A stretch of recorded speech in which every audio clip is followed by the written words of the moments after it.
Hello good morning Odisha मु शिवा आज गुरुत्वपूर्ण खबर गुड़िक आपण मानक जनइबी न्यूज गुड़िक भल लगे निश्चित भाव में गोटे लाइक करी चैनल को सब्सक्राइब करने तो चलतु आज गुरुत्वपूर्ण खबर पर नजर पकईवा। नंबर 1 महाकुंभ मेला को बस सेवा बातिल कला ओडिशा। महाकुंभ मेला रे दलाचकटा घटना पर राज्य सरकार ओडिशा अयोध्या यातायात करुवा बस सेवा को बातिल करिसेंती और प्रतिकार परिस्थिति जो महाकुंभ मेला 2025 पर ओडिशा अयोध्या जाउथिबा ओडिशा परिवहन निगम स्वतंत्र बस सेवा को फेब्रुआरी 4 तारिख पर्यंत बातिल करा जायछि बोली सूचना दिया जायछि। नंबर 2 आज सुना दर सुना दाम रे देखा देथिबा वृद्धिर धारा जारी रही। भुवनेश्वर में 22 कैरेट सुनार 10 ग्राम पिछा दाम गुरुवार 150 टंका वृद्धि पाई 76,100 टंका रही। सही समय 24 कैरेट सोनार 10 ग्राम पिछा दाम 170 टंका वृद्धि पाई 83,020 टंका होईछि। गत 30 दिन भितर भुवनेश्वर में 22 कैरेट सोनार मूल्य 2300 टंका बढ़ी। नंबर 3 दुष्कर्म मामला सांबादिक सम्मेलन कांग्रेस सांसद गिरफ। जड़े महिला द्वारा होता एक दुष्कर्म मामलें कांग्रेस सांसद राजेश राठौड़ उत्तर प्रदेशर सीतापुर गिरफ होती। राठौड़ को एक सांबादिक सम्मेलन मझिर पुलिस गिरफ कर सांसद विरोध में दुष्कर्म मामलें अलाहाबाद हाइकोर्ट आगुआ जमीन देवाक मना कर किछि दिन पर से गिरफ होती। नंबर 4 सम्मान रखिला रायसंक अर्धशतक। ड्रीम्स रे गुरुवार ठू आरंभ होता सर्विसेस विपक्ष रणजी ट्रॉफी मुकाबला घरोई दल ओडिशार सम्मान रखिंट टेल एंडर। गत 2 मैच रे विजय लाभ कर दृढ़ मनोबल सह पड़िया को ओह्लैथिबा ओडिशार प्रारंभिक बैटिंग विपर्य पर शेष भाग रायेश महांती प्रथम अर्धशतक एवं सुनील राउल सुमित शर्मा उपयोगी पाली बोली 180 रन करिछि।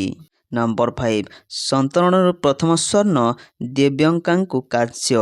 चलित 38तम जातीय क्रीडार संतरण में ओडिशार पदक अमल जारी रही। द्वितीय दिन सुधा ओडिशा गोटे स्वर्ण 2 कांस्य जीति पदक संख्या को 3 रे पहुंचाई।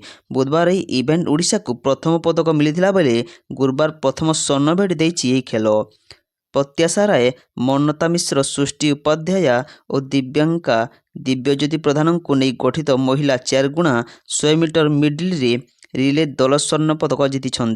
नंबर 6 चंडीगढ़ मेयर निर्वाचन जीतिला बीजेपी। चंडीगढ़ मेयर निर्वाचन में बीजेपी बाजीमात होईछि।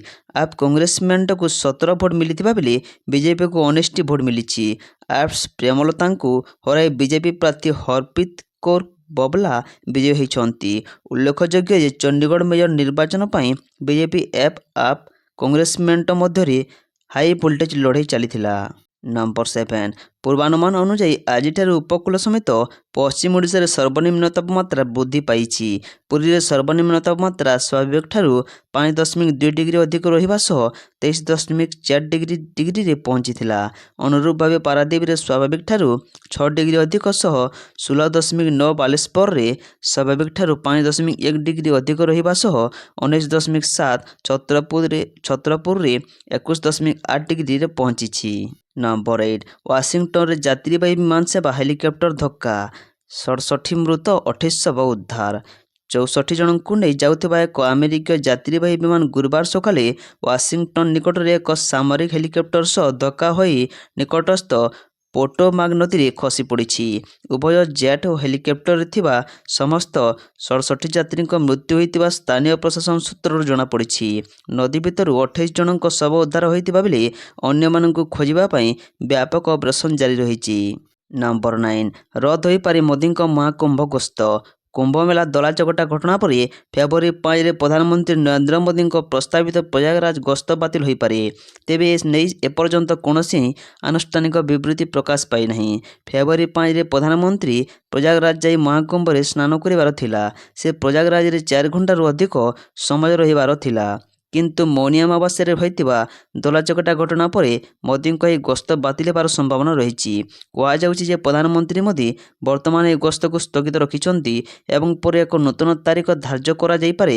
तेबे एने एपर्यंत कौन आनुष्ठानिक विवृत्ति प्रकाश पाई नहीं।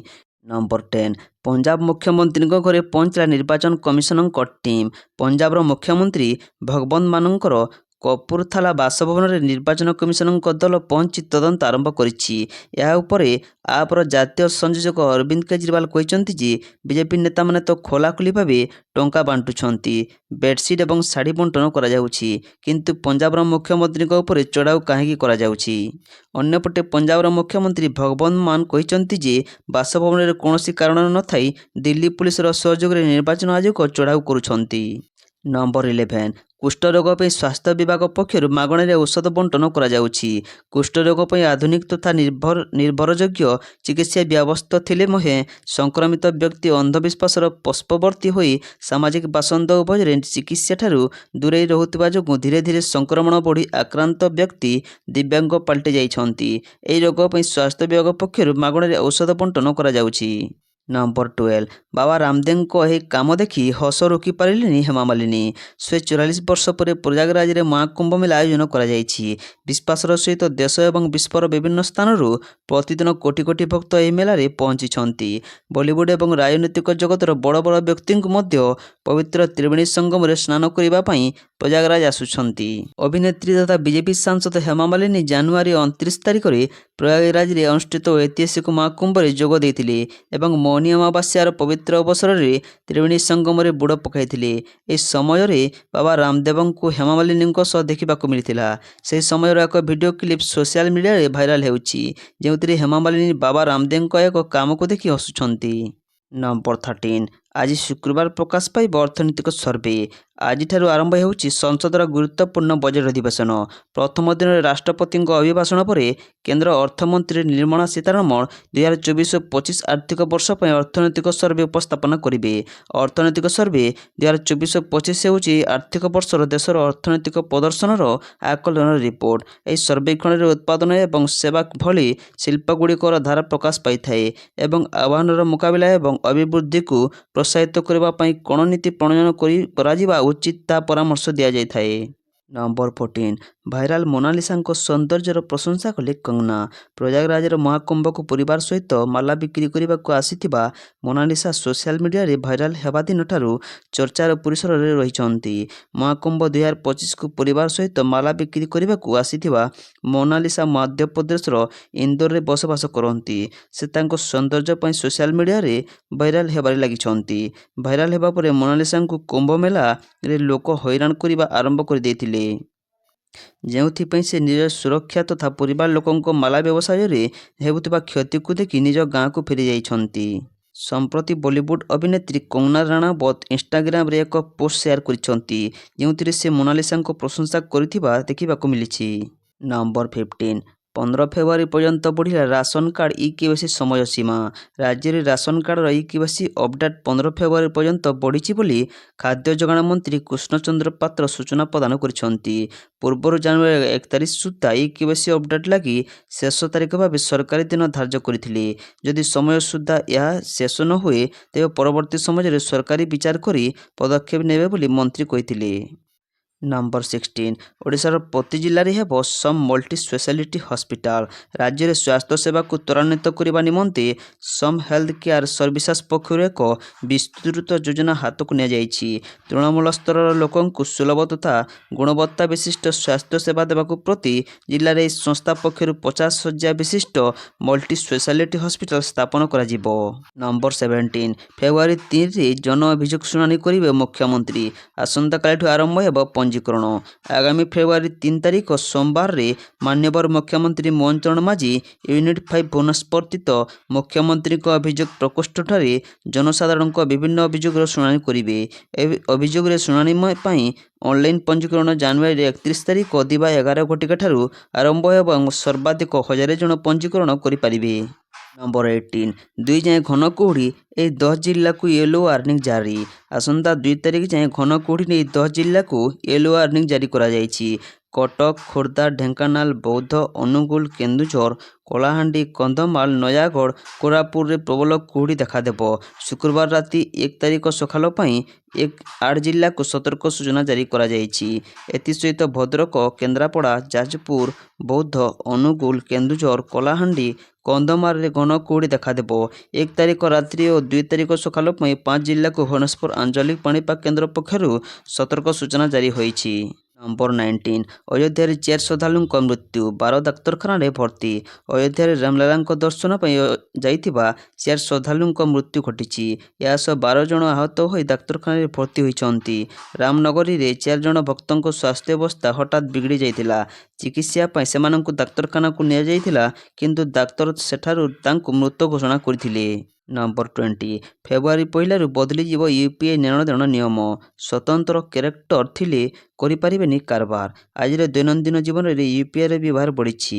ୟୁପିଆଇ ଆସିବା ପରେ ଟଙ୍କା ନେଣଦେଣ ଆହୁରି ସହଜ ହୋଇଛି।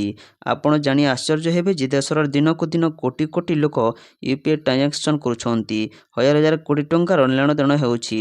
ଦିଲ୍ଲୀ, ମୁମ୍ବାଇ ଭଳି ବଡ଼ ସହର ନୁହେଁ, ଛୋଟ ଛୋଟ ସହର ଏବଂ ଗାଁରେ ୟୁପିଆଇର ବ୍ୟବହାର ବଢ଼ିଛି। ତେବେ ଆଉ ଦିନକ ପରେ ଅର୍ଥାତ୍ ଫେବୃଆରୀ 1ରୁ ୟୁପିଆଇ ଟ୍ରାଞ୍ଜାକ୍ସନରେ ବଡ଼ ପରିବର୍ତ୍ତନ ହେବାକୁ ଯାଉଛି, ଯାହା ସିଧା ପ୍ରଭାବ ବ୍ୟବହାରକାରୀଙ୍କ ଉପରେ ପଡ଼ିବ। ନମ୍ବର 21 କୁମ୍ଭମେଳାରୁ ବଦଳିଲା ଭାଗ୍ୟ, ପ୍ରଥମ ଫିଲ୍ମ ସାଇନ୍ କଲେ ମୋନାଲିସା। ମହାକୁମ୍ଭମେଳା 2025ରେ ନିଜର ଆଖି ପାଇଁ ରାତାରାତି ଭାଇରାଲ ହୋଇଥିବା ମୋନାଲିସାଙ୍କ ଭାଗ୍ୟ ସମ୍ପୂର୍ଣ୍ଣ ବଦଳି ଯାଇଛି। କୁମ୍ଭମେଳାରେ ଭାଇରାଲ ହେବା ପରେ ଘରକୁ ଫେରିବା ଆସିଥିବା ମୋନାଲିସା ଏବେ ନିଜର ପ୍ରଥମ ବଲିଉଡ୍ ଫିଲ୍ମ ସାଇନ୍ କରିଛନ୍ତି। ଶୁଣିବାକୁ ଆଶ୍ଚର୍ଯ୍ୟ ଲାଗୁଥିଲେ ମଧ୍ୟ କଥାଟି ସତ। ମାଲା ବିକ୍ରି ଗୁଜୁରାଣ ମେଣ୍ଟାଉଥିବା ମୋନାଲିସାଙ୍କୁ ବଲିଉଡରେ ବିଗ୍ ବ୍ରେକ୍ ଦେଇଛନ୍ତି ଲେଖକ ନିର୍ଦ୍ଦେଶକ ମନୋଜ ମିଶ୍ର। ମନୋଜ ଡାଏରୀ ଅଫ୍ ମଣିପୁର ନାମରେ ଫିଲ୍ମଟି କରୁଛନ୍ତି। ଏହି ଫିଲ୍ମ ପାଇଁ ସେ ମୋନାଲିସାଙ୍କୁ ସାଇନ୍ କରିବା ପାଇଁ ମଧ୍ୟପ୍ରଦେଶରେ ଥିବା ତାଙ୍କ ଘରକୁ ଯାଇଥିଲେ। ଏହା ସହ ମନୋଜ ବି ଇନ୍ଷ୍ଟାଗ୍ରାମରେ ମୋନାଲିସାଙ୍କ ସହିତ ଏକ ଫଟୋ ମଧ୍ୟ ପୋଷ୍ଟ କରିଛନ୍ତି। ତାଙ୍କ ପରିବାର ସହିତ ସେ ଆଲୋଚନା କରିଥିବା ବେଳେ କଠିନ ପରିଶ୍ରମ କରିବା ପାଇଁ ପ୍ରତିଶ୍ରୁତି ଦେଇଛନ୍ତି ମୋନାଲିସା।